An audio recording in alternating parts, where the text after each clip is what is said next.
Welcome to everybody from around the world to the last panel of 2 days of the Centre Court MBA Festival. I don't know what I'm going to do with all of my time tomorrow, but I'm spoiled with one final careers panel.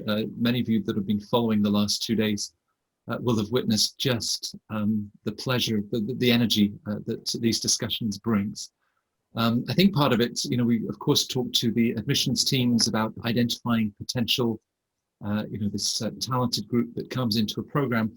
But for me, the careers teams are unlocking that potential and how it creates this transformational experience at business school. So let me introduce the panel. We have Abby Scott. Abby is the Assistant Dean of the MBA Career Management Center at Berkeley, Haas. It's great to have you with us, Abby. And Maggie Thomas, the director of the Graduate Business Career Center, covering not just the MBA, but various other master's programs at Minnesota and the Carlson School. The early birds that are joining us from Southeast Asia, we have Alan Kwan, who is the management of Biz Careers at NUS, the National University of Singapore, and Sean Ferguson, Associate Dean at the Asia School of Business in KL, Malaysia. Great to see you, Sean. And it's lovely to welcome back Daniel Liu. Daniel is the Director of Career Education and Coaching at Austin McCombs. So thanks all five of you. This is not a political debate. This is a careers panel in what has been quite a year for everybody. I guess when we had Centre Court back in April, May, as we were coming to terms with the pandemic and the impact on graduating students. So perhaps, Abby, we can just take a little look at the summer, the last few months of what you've been seeing at Haas, and also then looking ahead, because of course that also involves all of those that have been doing summer internships and the sort of prospects that they face for next year. But how would you characterize the last few months, Abby? Well, thanks for letting me start. There's sure a lot I could say about the last few months, but I guess I'll just start by mentioning that as difficult as the spring was, the graduates really mostly found jobs. And we were pretty pleased that within 3 months of graduation, I think it was about 85% were employed. So that's a little bit lower than where we would typically be in other years, but still pretty darn impressive. And a big shout out to our alumni community and employer partners who really helped to make that happen. So this fall, we're in a virtual campus, but activities are continuing as if things were in person. So companies are holding presentations, coffee chats, those sorts of formal ways to connect. Interviews as well. But as I say that, there's still a tremendous amount of uncertainty going forward. Certainly, many students came back to their second year with job offers from their summer internships, and others were told that they did a great job, but the companies just are going to have to wait to make hiring decisions until later in the spring. So I'll just leave it at that. I'm sure others have things to add, but that's how things are going in Berkeley. Well, perhaps just one follow on from that, Abby, because of course, we've been in the industry for a while. I can even remember some of the economic downturns of the 80s and 90s. But when you then compare perhaps to 2001 and that dot-com bubble bursting, or 2009, I mean, 2009, companies just stopped hiring, but that's not the message that you're hearing at the moment, that there is that caution, perhaps sort of waiting to see how things evolve. But does it feel different to the downturn of 10, 11 years ago? Yeah, it does. It does feel like we know the drivers of this downturn and they feel temporary. And companies, you have to remember, were hiring like crazy prior to the pandemic. So I think people are eager to get back to hiring at that level. Some companies are continuing to hire at or above levels of prior years, which is great. But there's still just so much uncertainty that others are hanging on. So yeah, it feels different in that it feels like there's an end in sight.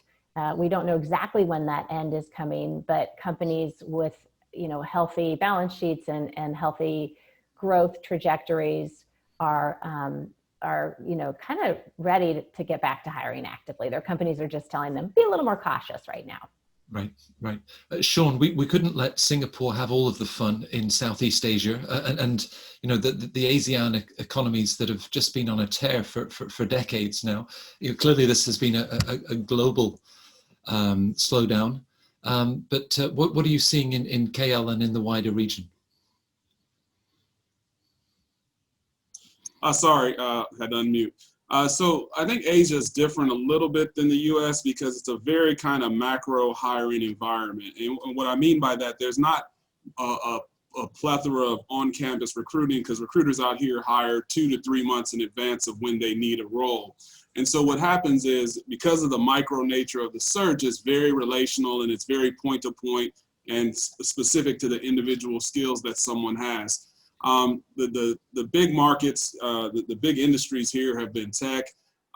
Surprisingly, consulting has still been relatively resilient in this part of the world, but I think that's driven by the growth agenda of this region, and so we've seen that there, and that's been still pretty consistent pre-pandemic and post-pandemic.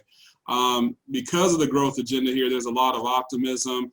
We just, I also work on the admissions side. And so how do we help people appreciate what's going on over here? Consumer sentiment is super strong. So China, India, Indonesia, McKinsey recently did a study on the optimistic, and they measured optimistic, view of what's going on post-COVID, pessimistic, and in the middle. And if you look at China, Indonesia, India, the really big economies in this part of the world were off the charts. Same thing with the corporate executive outlook. So there's a lot of optimism here, but I think it's not going to be in your face. And so students and if they take the approach and they kind of listen to their career offices, and I think this is the case anywhere across the world, I think they can find a path to a great opportunity here. But it's going to take work, and so it's I think the environment's been relatively resilient out here. And so that's what we've been seeing on our end. Great. And Maggie, from that Carlson perspective, we talk about ambiguity, the uncertainty, and perhaps we'll come back to that in terms of the skills that graduates need in a market like this. But at the same time, there is this underlying sense, Abby talked about sort of the duration, but that, how things will recover and the drivers behind it. Does that give you a level of confidence?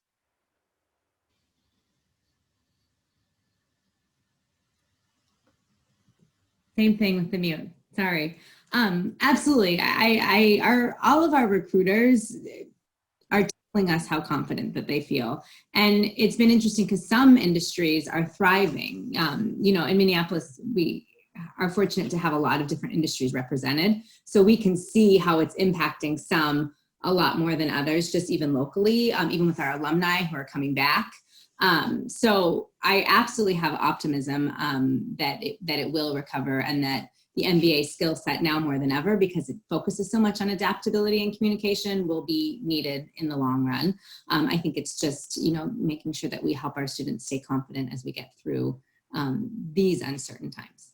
Right, and with the recently published GMAC recruiter survey, recruiters were fairly bullish in that report about their hiring needs. So, they really don't want to stop that pipeline of talent. And that's something that you can see, those coming back from their internships, or as you start to plan, for their graduation 10 months from now. Yeah.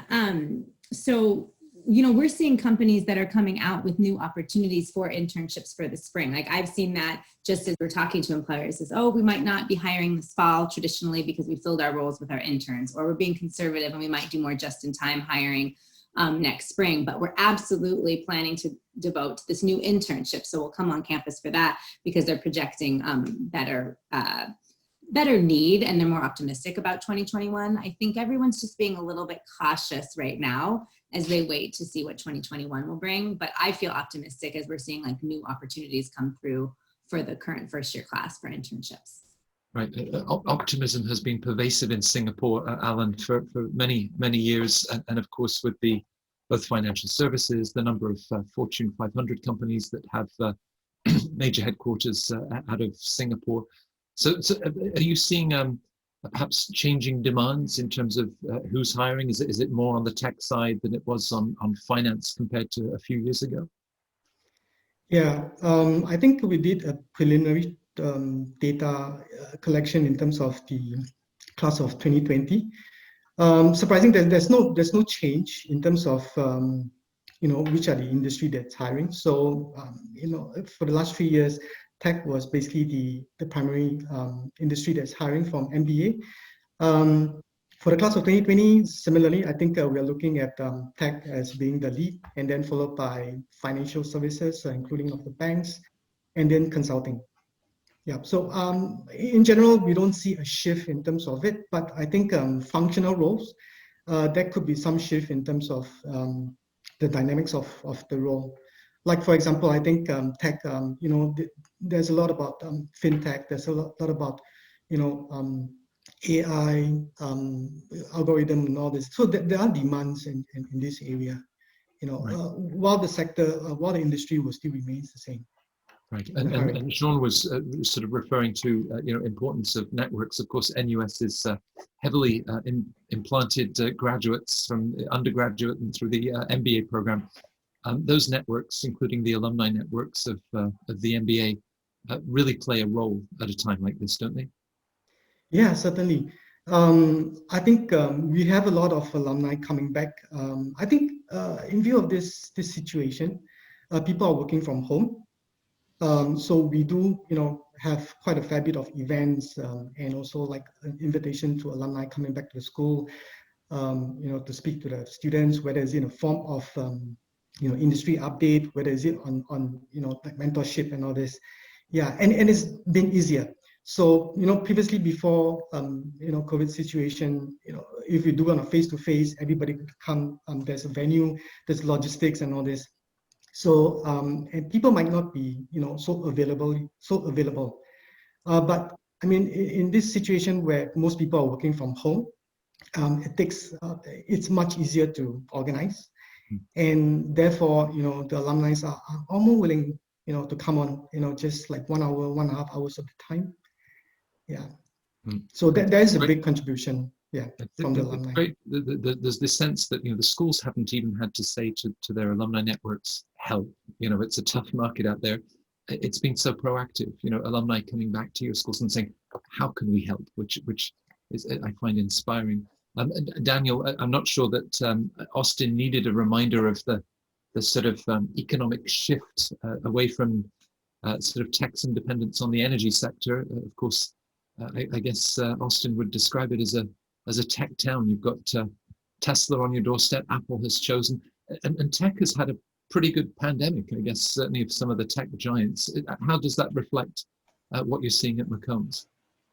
Absolutely, and there's not a month that goes by without some kind of headline, and I think that's reflective in what we've seen with the class of 2020's employment outcomes. We're in the midst of wrapping that up, and I think it's very similar to California schools, like Abby has mentioned. We're definitely seeing a few points down, and I think some of that has to do with timing more than anything else. Even coming out of Labor Day in the U.S., with that holiday, we've seen an uptick in hiring activity for that class.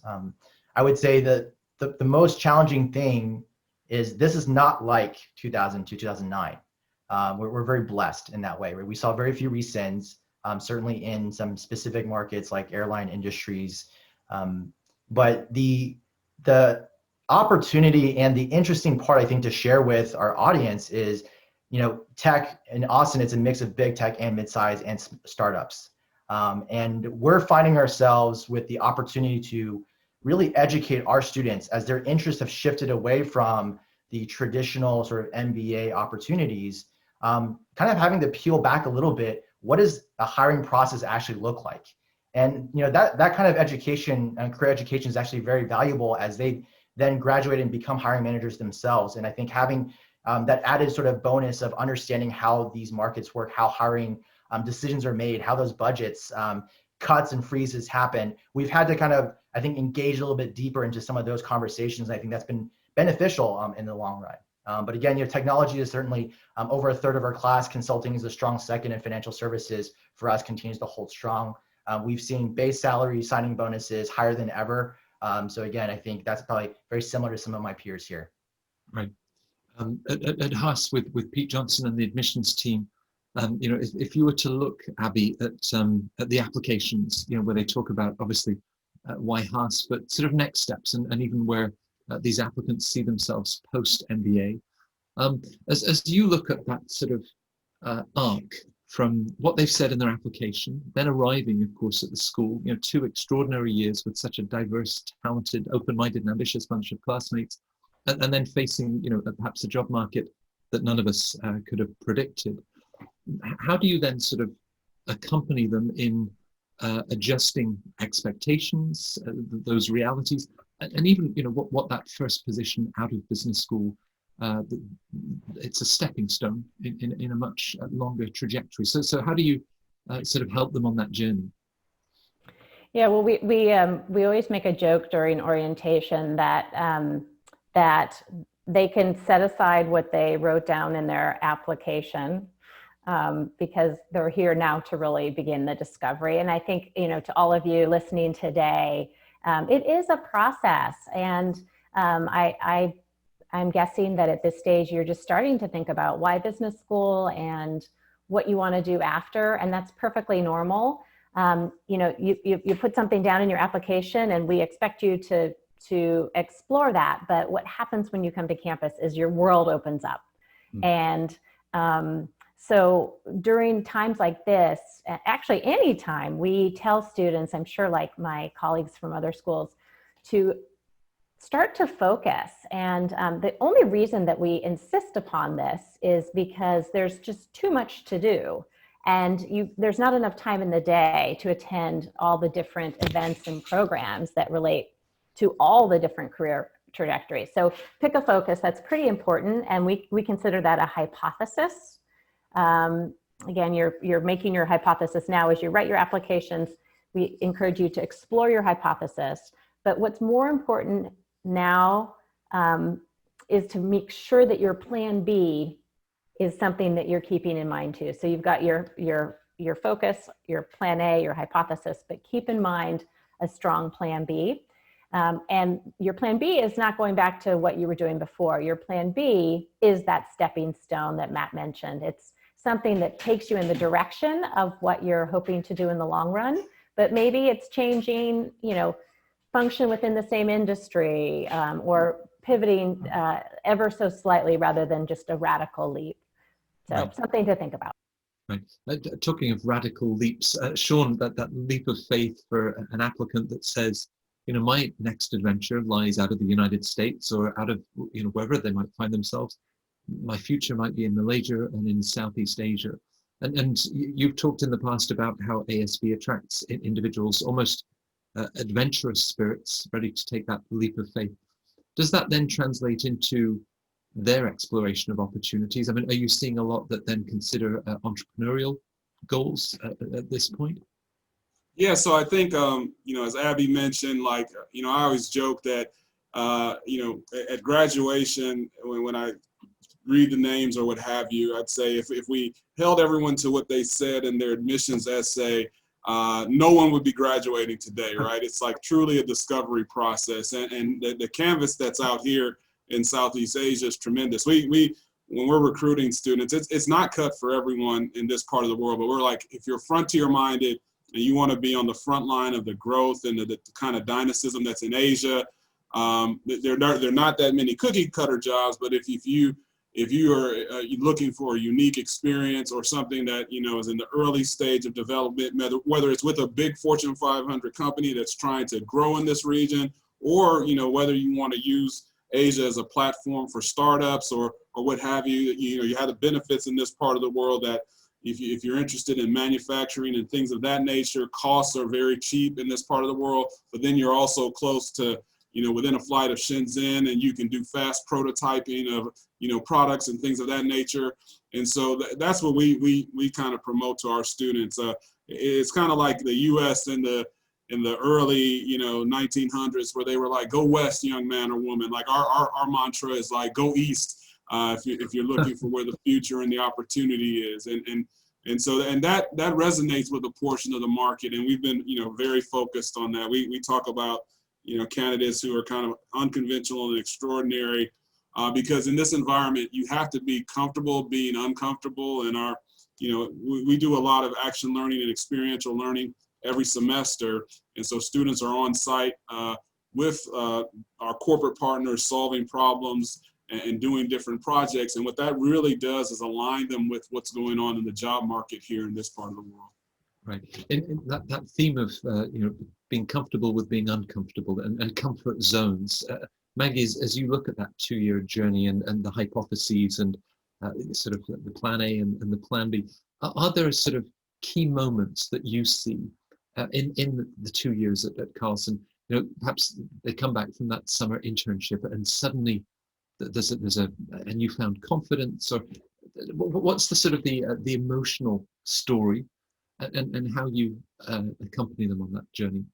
Yeah, well, one you just described, I love when they come back from those internships. Man, they are incredibly confident and they're just different students. And then all the first years, you're like, God, I could never be like that. It's like, oh, just wait till you have your internship. You're going to come back with all of that confidence too. It's really fun to watch that growth journey. But I think another moment is really kind of 2 parts in that first semester. So one is right after orientation. And they get a lot of time with us, with the Career Center. So we usually get 3 days with them. One of those days is full of career panels, which I'm sure my colleagues here do, where they're being exposed to a lot of different functions and industries. And they just start to light up because for some of them, it's really affirming on what they thought they might want to do while they were going to school. And for others, it's really opening their eyes to some other area. And then they can spend that first semester exploring that. But I think for a lot of students too, and one of the pieces of advice that we always give them is, avoid the herd mentality, really be open and trust yourself, because it can be really hard. Like you might have come to B-School with a dream, or you might start to hear and listen to this voice in your head as you're listening to more and more alumni speak and going to info sessions that this is what I want to do, but man, this is the hard to get thing, or this is where my classmates are going, or this makes the most money. But you really need to trust yourself and follow kind of your compass, which can be hard when you're going through this process with hundreds of other students who are all very driven and type A. So I think part of our job in the Career Center and as coaches when we're working with students is to really help them be centered and go back to trusting themselves and being open to what's around them. Right. Do you see that sort of same sense, Alan, of expectation management and getting them to articulate as they look at all of these different opportunities, helping them to focus? How do you manage those expectations? Yeah, sure. I think similar to Maggie, I think when they come in, basically we do have workshops, basically with the career office, the career advisors, and thereafter there will be a series of workshops, developing them in terms of the soft skills. Then the MBA curriculum itself will have basically like two core modules on experiential learning, which their focus is also on soft skills as well. So on and off, when we meet them from the start of the journey to the end of the journey. So discovering in terms of agreeing on what Abby had said. They came in with a direction, but a lot of them throughout the journey, tend to have a slight different thought. So it's good for them to have certain plans, but of course, not to have too many, because when you have a plan, you need to focus, you need to have research, you need to have the interest developed, so that it's genuine. When you go for interviews, when you go for when you speak to people, yeah. So we meet them, and then we will journey through them, and then we will see how things develop throughout the year. In that coaching role, Daniel, I have in my mind, and it might be completely inappropriate, the 2-year-old that sees something shiny over here and they want to go, but you actually know that the best thing for them might be over here. So how do you have that conversation? And do you sometimes have difficult conversations? You're holding up this mirror, helping them to ask themselves great questions. If you could really get that sense that they're pulling in the wrong direction, how do you have those tough conversations? It's a great question. I love the analogy. I've got a 3.5-year-old, so definitely that resonates. I think it all starts with number one, and something that I think that is part of the Texas McCombs value proposition and experience is we are a tight-knit community. And I'm proud of the fact that my career consultant team knows every single student, right? We have interactions on average over the span of a student's time with us. They have over 3, one-on-one touch points or more, right? And that's just the median. And so I think when you think about that level of trust begins nowadays even before orientation. We've really seen a shift in the need to get in front of our students and especially this year, with the opportunity of virtual access, we actually launched a lot of our curriculum in June. And that gave our students a little bit more runway to focus and to ask those bigger questions and to think about some of these pieces and building those relationships with the students. So by the time they got to campus in August, we already knew them. We didn't know them just on paper by their resumes. We actually knew them. We knew their stories. I think that's a really important part and key to, I think, how my team works to not only set expectations, but I think really to help guide a student on their journey. One, I think, two important exercises that we utilize, and I think there's definitely been a shift in business schools in terms of how we help a student think about exploration, is applying design thinking concepts to how you think about your career, right? The hypothesis-driven process and utilizing the 2 years of the MBA program, all the different experiential learning opportunities. We call it at McCombs, Rolling Hall is this overlapping community of it's a laboratory, right? You can look into the backyard, draw from the local community of Austin startups, mid-sized companies, ranging from technology to also CPG. We have a burgeoning CPG scene, and being able to work with those startups, nonprofits to essentially help you figure out exactly what makes you tick, right? And we put a lot of emphasis on it's not just about that immediate post-MBA job. We've got something that I think resonates even deeper this year, which is happiness is at the intersection of what your strengths are, what you're good at, what you really believe in, what the world needs, and then what you get paid for. And what the world needs has, of course, is rapidly changing today. I love what Alan said earlier about the shift in AI, machine learning, digital transformation. And so to kind of bring us back a little bit, I think one of the things for our audience to be thinking about is an MBA is a great place right now to come because there's rapid disruption, right, across every industry, across every sector.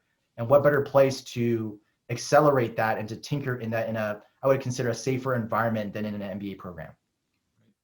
Because it's been tough, because your students have had to adapt to these shifting conditions, like a badge of honor for the class of 2020. Do you think, Abby, that ultimately, recruiters will say, no, we love the fact that they've, had to navigate all of this because it's going to serve them so well in the roles that we imagine for them?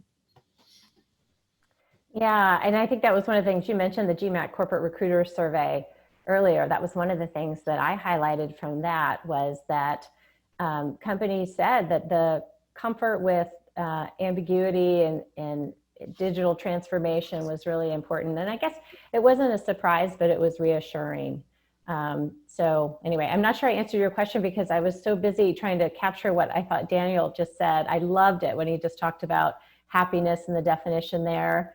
So anyway, I was taking notes. So I think that we could use that definition of happiness with your 3.5-year-old, Daniel. I think everyone is going to be responsive to that. But just the fact that for this class and for the next year, all of these individuals, your students, have had to cope with ever-changing circumstances, adapt, and ultimately building the sort of characteristics that are going to serve recruiters, employers incredibly well, because this is the uncertain world that we're in, right? Absolutely, and I think they depend on MBAs for this as well. So I guess just building on what you're saying, I just want to reinforce and agree with you that not only is it a skill set that MBAs are, that companies are seeking in MBAs, our students right now, those of you in business school right now or about to go to business school and thinking about leaving the work world, you're living it, and it's going to be that much more valuable to companies. Comfort with ambiguity, resilience, flexibility, all those things, incredibly important. And I can't see them becoming less important in the future. Even with the mechanics of it, Maggie, because you know, here we are on Zoom and reaching an audience all around the world. How is it working to also ensure that those skills transfer, how they then interview successfully online? Recruiters that increasingly are moving to virtual career fairs and other platforms. So how are you making sure that, you know, that they're transferring the skills to this new forms of communicating? Well, I mean, part of it is practice. So one of the things that we tried to do early on in COVID, you know, when everything went virtual in March and April, was how do we make ourselves even more available? How do we tap into alumni, which, as we've all mentioned, have been more than helpful in reaching out? How can we help? How do we make practice real time? How do we learn from alumni on how they can shine in a virtual interview? Like, what are you expecting to see in a 45-minute interview over Zoom when you can't do the same amount of small talk, when you can't, you know, you just, it's not the same. So how do we give them that practice space? So early on, I mean, we increased our number of coaching appointments that were filled and by 42%, because we were really trying to, how do we get in front of this? And not just from an interviewing standpoint, but from onboarding for their internship or onboarding for their full-time role, because now they're going to be onboarding at work virtually, which is very, very different, right? Trying to figure out how do I succeed in a place that I'm not physically there is challenging and different. And we're also trying to encourage our students to stand out in a way by what are you doing with this season and time that is unusual and different too than a standard internship. So, you know, a lot of our internships were cut short. A lot of them, you know, they became virtual and they were anywhere from 2 to 8 weeks instead of 10 to 12. And I would imagine a lot of my colleagues, students' internships were the same. And so that gives students a fair amount of free time in the summer that they didn't normally have. And so we knew that they were going to need to stand out virtually and also in a potentially smaller pool of opportunities. And so we really tried to think, how can they give back? How can you use this time to supplement your experience by volunteering or reaching out or taking on consulting projects that really give back to the community in the numerous ways that are needed right now in the US and abroad. And so it's been really interesting to hear how much confidence that gave them and how they are showing up for interviewers and interviewing and networking and career fairs in a different way, because they have sort of a portfolio of experiences to talk about now instead of just one traditional internship. And I think that that's, so far, it's feeling successful, although we're smack in the middle of fall recruiting, so. Right. So to play, I mean, Alan, can you ever see us going back again? Because presumably one of the silver linings of everything being virtual is that nobody's constrained to the Singapore market or the Minnesota market or the Austin market. You know, if there are opportunities in Chengdu or if there are opportunities in Dubai, your graduating students could connect with those companies. Do you see them shifting their geographic vision and where they're then looking for opportunities? Yeah, sure. I think like what you have mentioned, basically, you know, we have online everywhere. Basically, everybody can access to jobs globally. And no difference, the current MBAs, you know, they are looking for more exposure. So not just in Singapore, we also reach out to companies in China, in the Middle East, in Europe as well. So we do have platforms, you know, for the students to access this, you know, these opportunities. So, and we do highly encourage them. And it's now easier to conduct interviews via online. Similarly, for me as a now in this forum, so it's easier for me, as in, like, we can do it online. You know, there's no, basically I don't need to be there physically doing it. Yeah. So and I think the current students, you know, they have you know, broadened their scope. And for graduating batch, I think, you know, they definitely will be more adaptive to, you know, the harsh environment. I think going forward, it will be a good lesson. It will pick-up point for them to progress further. So I'm sure they will be successful going forward for this group of students onwards. And Sean, how important is patience? Even the rankings, I think, encourage everyone to focus on that first position coming out of business school. Naturally, perhaps with the time and investment that they've made, but this is just a stepping stone. I mean, this is the first step of a very exciting career that lays in front of them. So how do you give them both the confidence, the patience, perhaps also, but to think about it as a first step of many? Yeah, so we try to really focus on the process, right? And so with our career curriculum, it's about really thinking about your choice, identifying the opportunity so that you can do the homework. And then how do you create, story crafting is a big portion of our career curriculum, right? So that they're able to articulate the experiences that they've had throughout the program.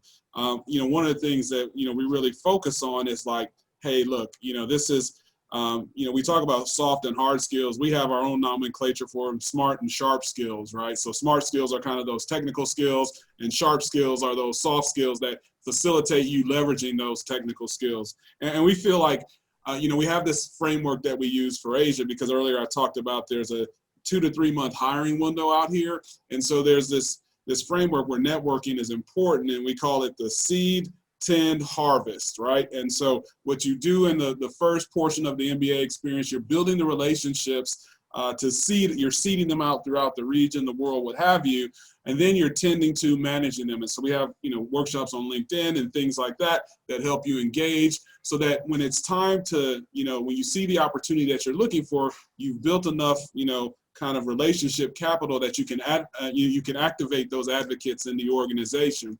And so that's a process that requires a lot of patience and diligence. And what we've tried to help people see is the value in this kind of changing environment. We call it the democratization of networking, right? So before COVID, people in our network, whether it was the MIT network or our individual career counselor networks, they only want to have face-to-face meetings with our students. So our students would have to make a trip to Singapore, or make a trip to Hong Kong, or make a trip to Dubai. And now, because of this, our students who are more, I think this virtual world of networking actually favors the people who aren't naturally inclined to networking, because you're able to prepare. Maybe you can put your notes in front of you now with your screen right there that you couldn't do before when you had a coffee chat, right? And so this democratization, I think, has kind of leveled the playing field. And so for those who aren't naturally inclined, if they prepare better, they can overcome maybe some of their anxiety and fear, and they can get, they can be more systematic and strategic. And so, if a student like, ours is, going to Singapore for a day of networking or something, maybe you can fit in 3 coffee chats. But now in a virtual world, on a Friday, you can probably knock out as many as 4 to 6, virtual networking meetings. So the pipeline has really, kind of expanded for them if they're diligent and they follow our seed, tend, harvest process.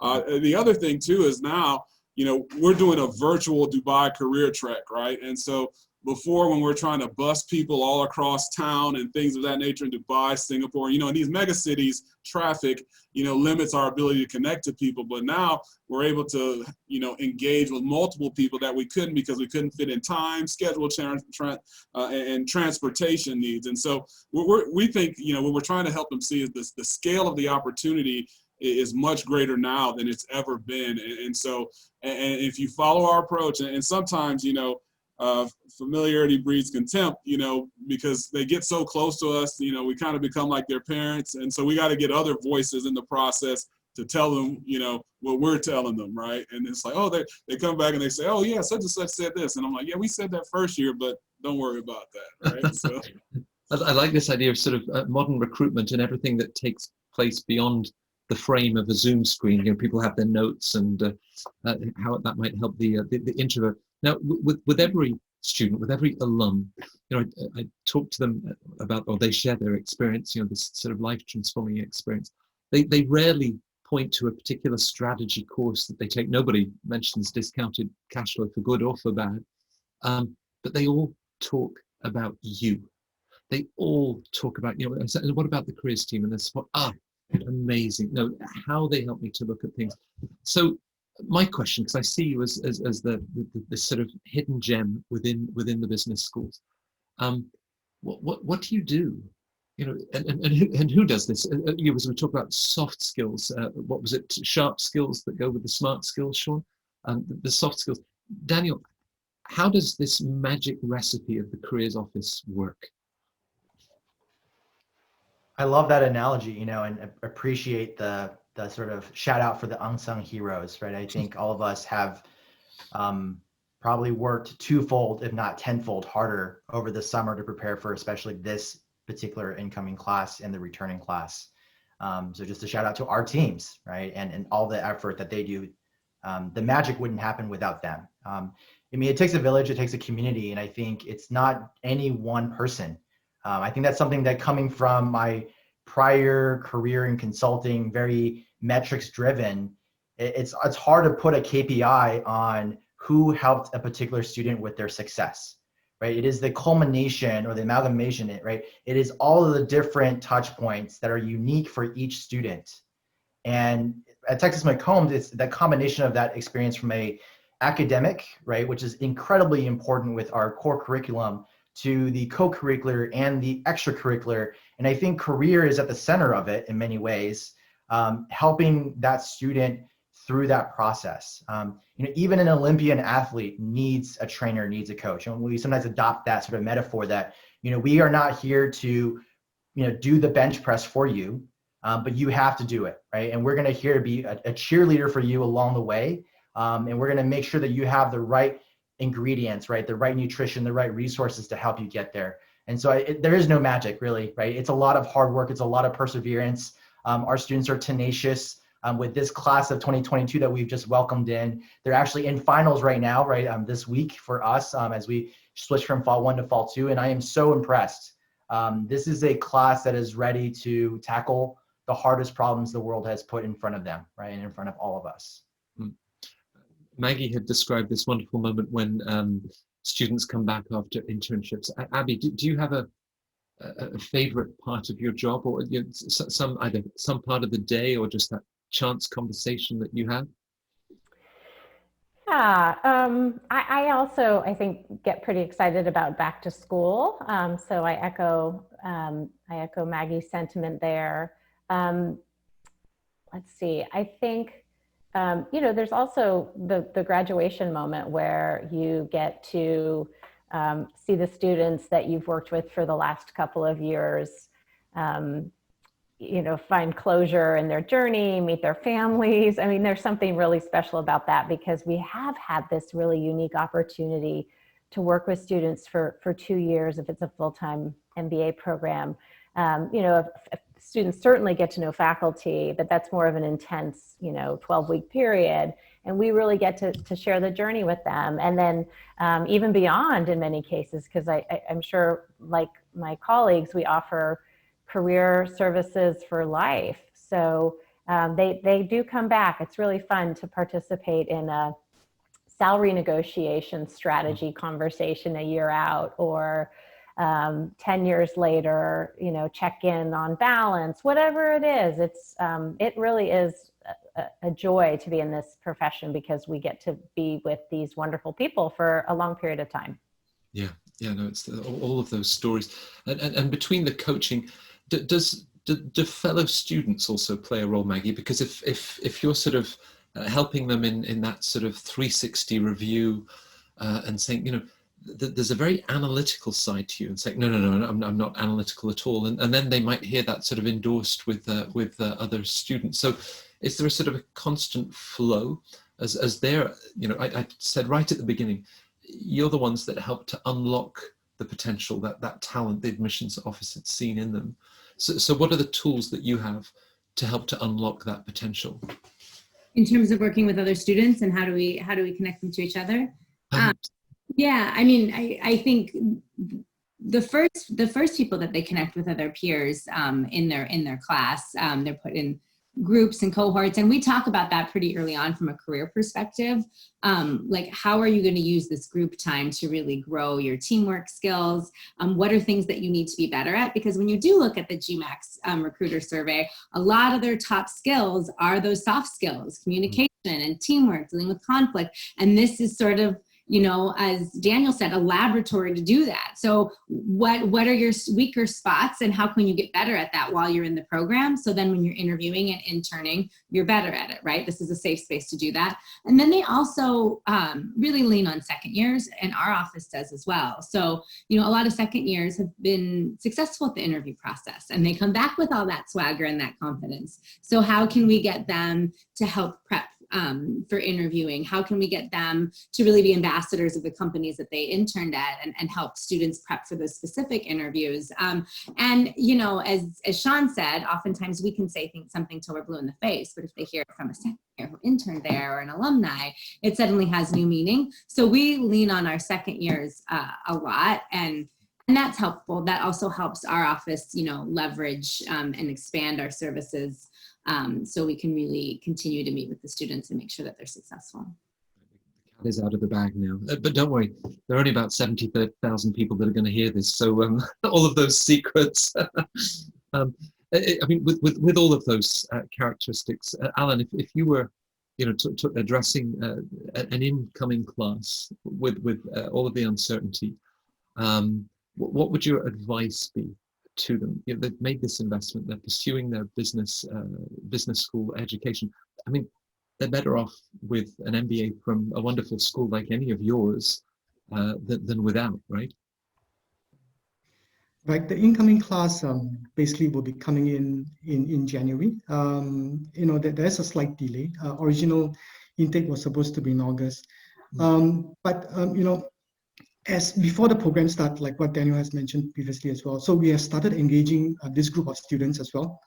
So I mean, getting them prepared, you know, getting them, you know, to see what you know, the current students are doing, and we do prep them. And of course, basically they have gone through, you know, they've been through these situations and they came in with their eyes open, and they know.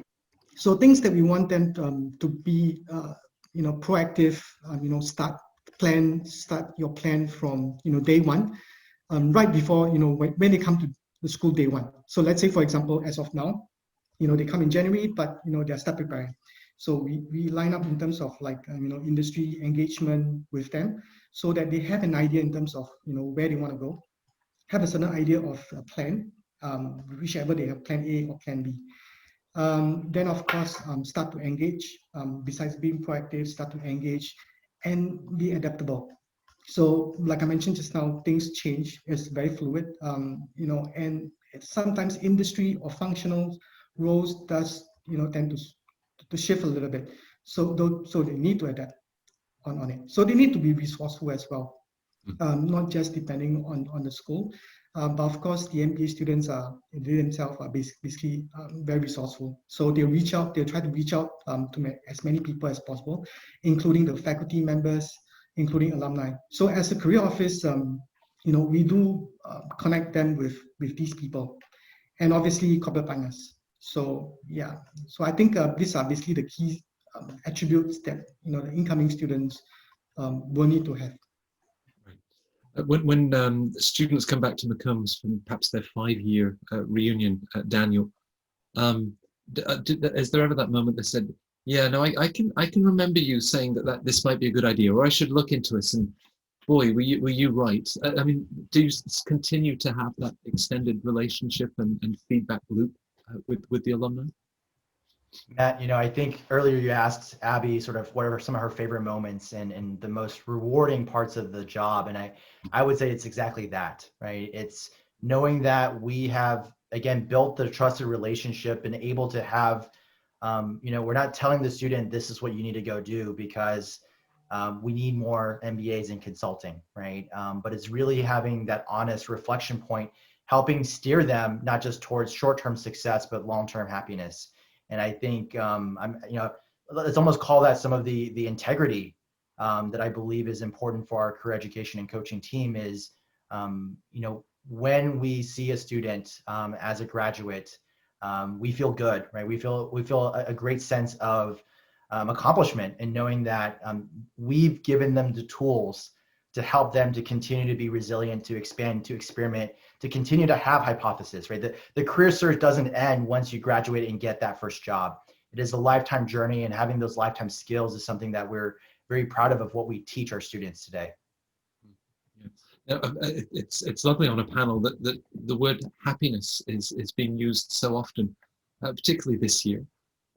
That perhaps that mix both of happiness and how people achieve that in both their personal and professional development, but also, of course, we're working with a generation that wants a sense of purpose and a meaningfulness in their work.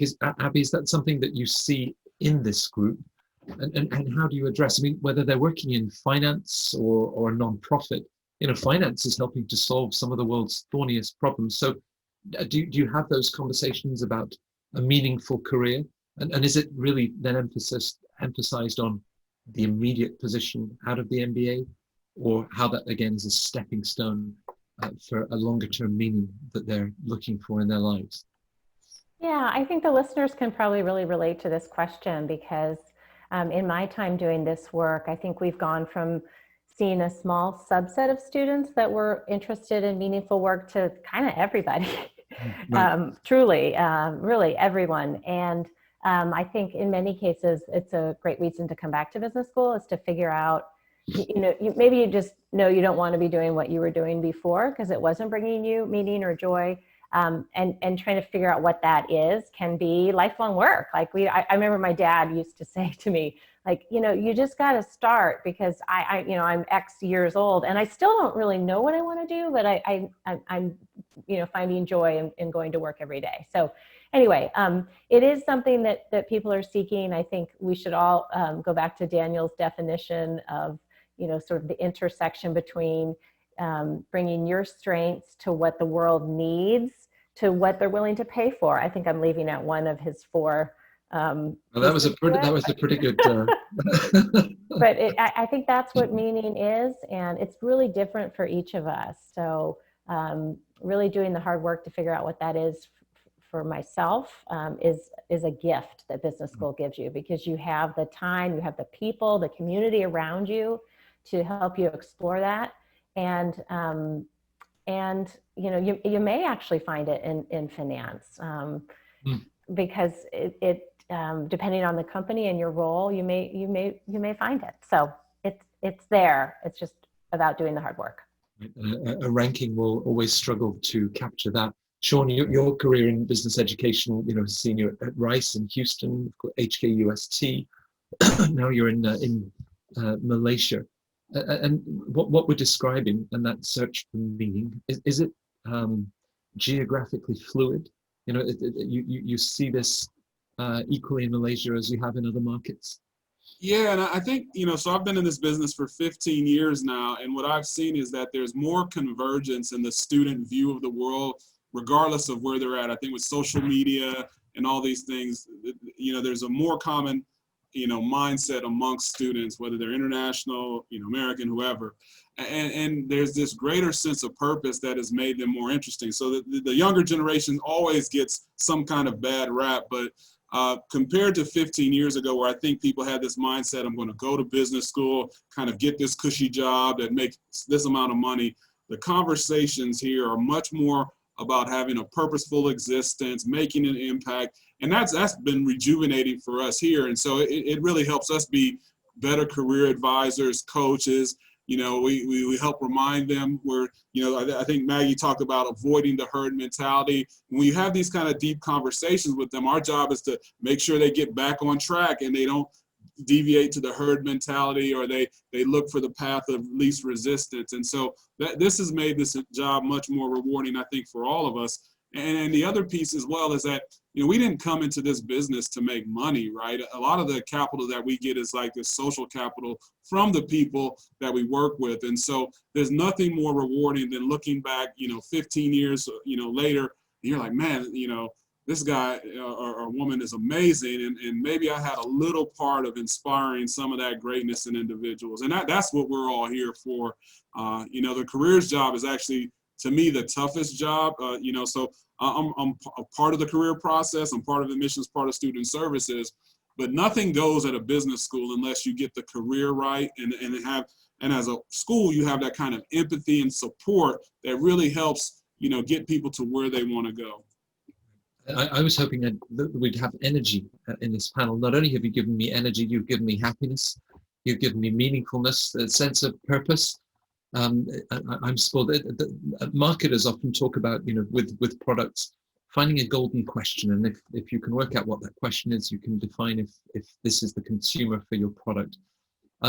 If Maggie, perhaps final word, if you were to think of a question to put it to any of our viewers as they think about their next steps, their late 20s, thinking about going to business school, this opportunity to step back, and it's a wonderful, wonderful privilege.